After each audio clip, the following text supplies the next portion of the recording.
Part of our Hello XOJO video will focus more on changing the properties of the controls that we already have on our screen. So just a quick review. The navigator on the left-hand side shows you all of the contents of your application, and you'll notice that we have label 1, push button 1, text field 1, and text field 2. So those are the current names of the objects or controls that we have on our application.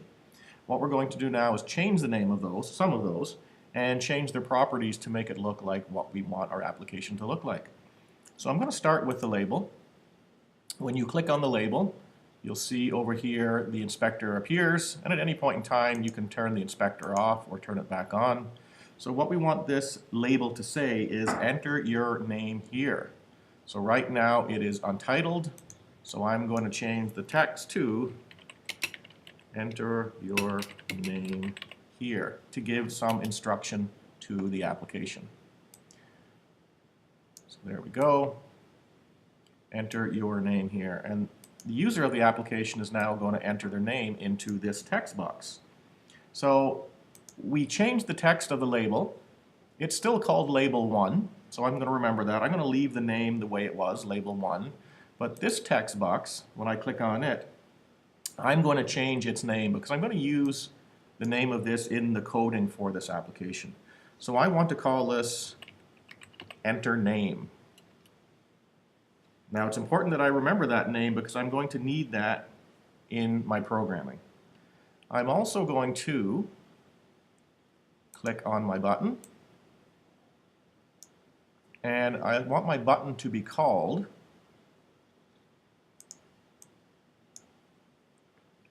push button 1 is fine. I'm actually going to leave that name there, but I'm going to change the caption to get message.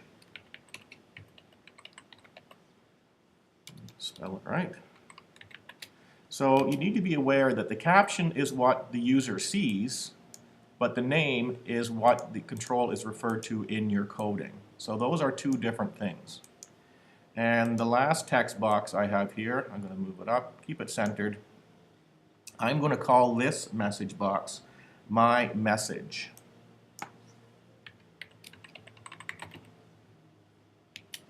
And I also want some text to show up in here. So I'm going to scroll down a little bit. And it says here initial state. Any text that I put in here, you'll see will show up in your text box. So I am going to type a little quick message in here that says read your own personal message here. And you'll see that will show up. Again, I will make sure I spell that correctly. Read your own personal message here. So when I run this application, you're going to be entering your own name in this text box. You're going to click on the Get Message button, and you're going to get some personalized output, which will show up here. Now, before I go any further, I'm going to make a few more little changes. I want the background of my window to be different than plain old boring gray. So I'm going to quickly resize it, and I'm going to come over here and choose background color. I have to turn custom color on, and I'm going to choose a nice blue. There we go. So my application now is starting to become a little more personalized, and I also would like my text box down here, or my text field, to have a background color of a bright yellow so it stands out. There we go. And I'm going to make that just a little bit bigger so that it has room to fit all of the text that's going to end up in it, and we'll keep it centered. Okay, there we go.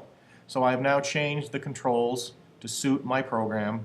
I have changed the caption of my label. I've changed the name of my text box to enter name.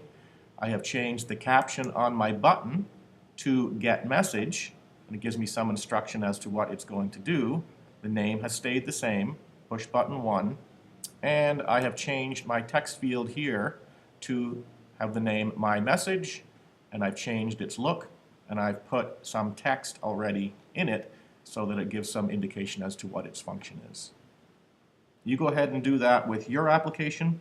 Yours don't need to look exactly like mine in terms of their physical appearance, but I do need you to change the content of the text information to what I've shown you for the next step.